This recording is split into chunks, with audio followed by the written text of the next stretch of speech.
Guys, mahalaga talaga na kapag hindi natin kabisado ang bansa na pupuntahan natin, lalo na kapag tayo ay baguhan, ay dapat mag-research muna tayo ng mga pinagbabawal. Dahil kapag wala tayong alam ay pwede itong maglagay sa atin sa malaking abala, pagbayad ng multa at pagkakulong sa ibang bansa. Tulad dito sa binahagi ng isang kababayan nating OFW na bumalik sa South Korea na naharang siya dahil sa dala niyang dilatang corned beef at pwede siyang pagbayarin ng napakalaking multa at pwede pa siyang makulong.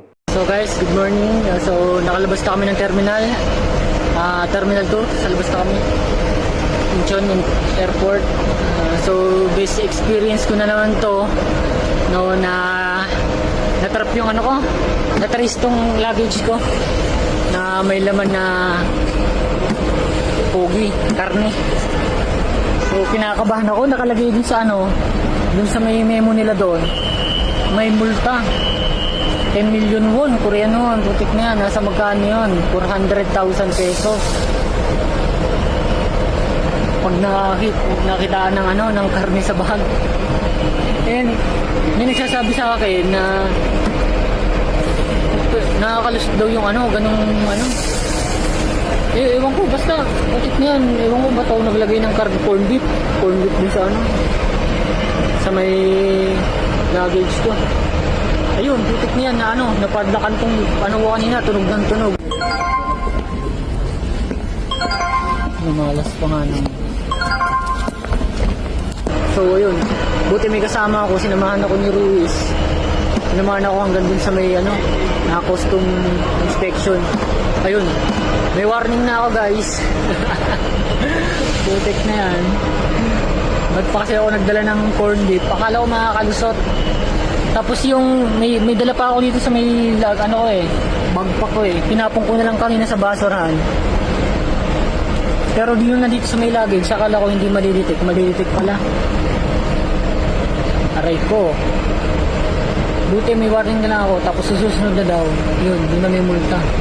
So kinuha yung pangalan ko, passport. Ni-record na ako sa kanila.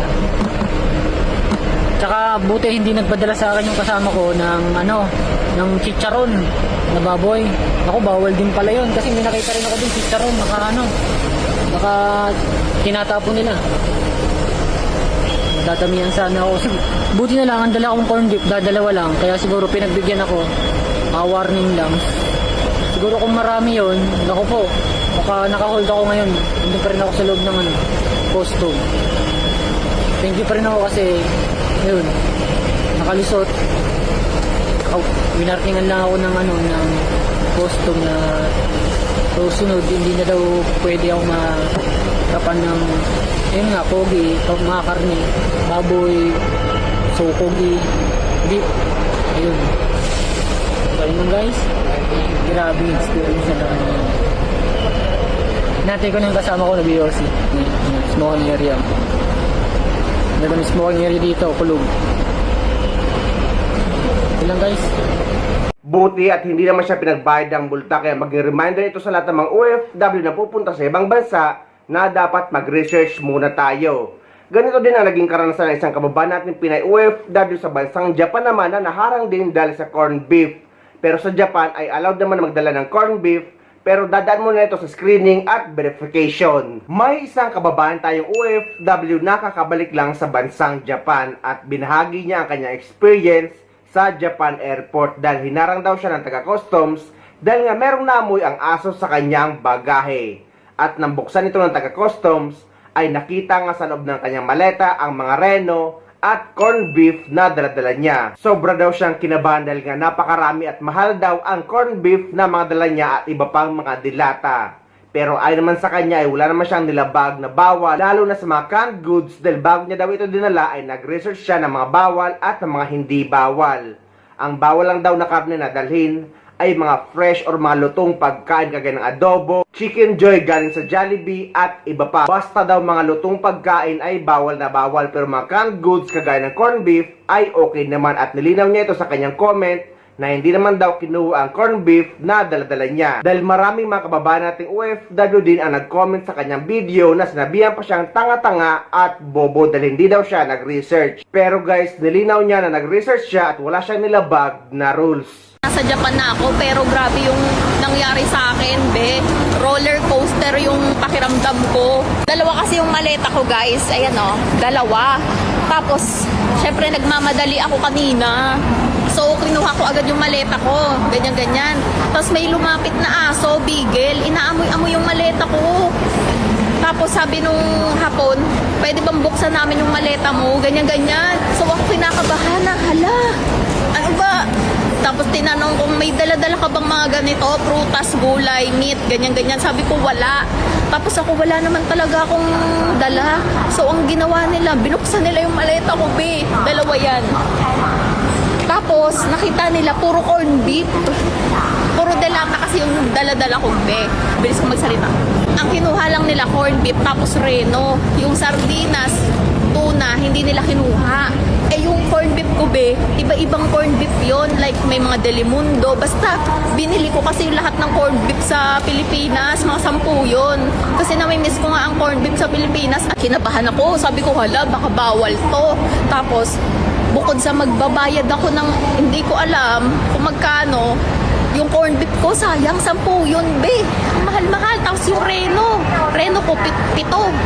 Be, kaya nga dalawang maleta ang ano ko, muntikan pa ako mag-over baggage sa sobrang dami kong pinagdadalang delatas. Buti na lang sabi ko, Negashima, hindi naman yan nasakan nga lang, gumaganyan-ganyan ako. Sabi niya, oo, Daijobu, pero pina-check muna nila sa head nila. I-check daw sa head. So ako, nagpe-pray ako na, sana wag kunin kasi Diyos ko po.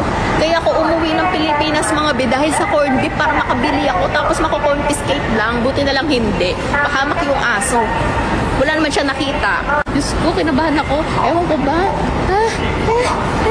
Pero guys, kahit kinakabahan ako habang binubuksan yung maleta ko, ang ganda ko pa rin. Diba, B? Diyos ko po, nasa na ba yung sundo ko? Sabi, Diyos ko, natakot ako sa corned beef. Huwag nyo, mahal-mahal yan sa Philippine foods. 10 yan, may Delimundo, may Pure Foods, merong Argentina. Lahat ng klase ng corned beef sa Pure Gold na nakita ko, pinaglalagay ko, pinagbibili ko. Tapos mako-confiscate lang. Diyos ko, buti na lang pwede.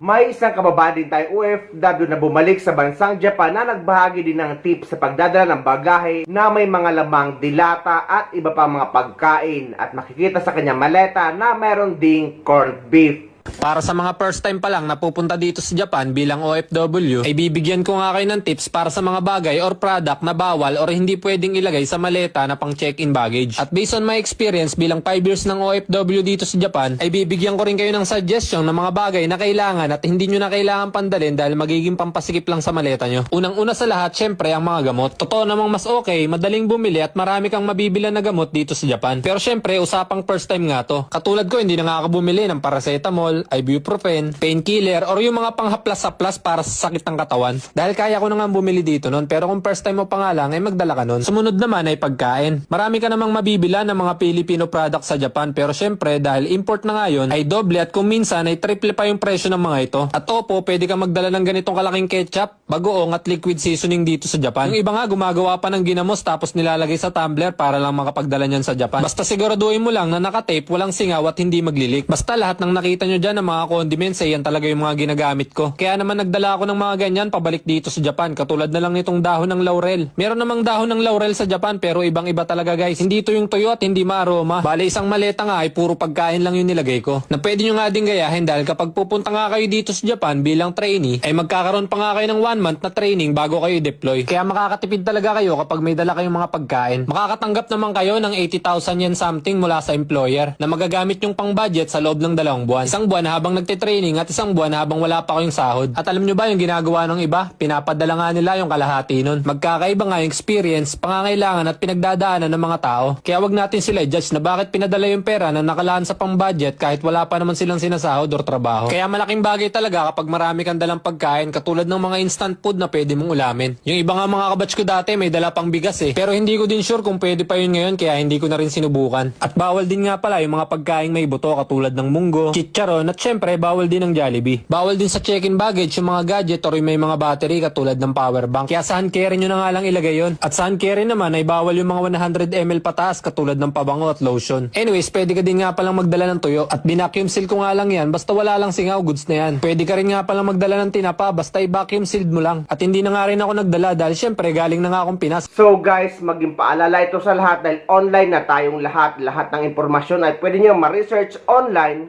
or sa Google para hindi tayo mapahamak or hindi tayo mapagbayad ng napakalaking multa at hindi tayo makulong kapag pupunta tayo sa ibang bansa.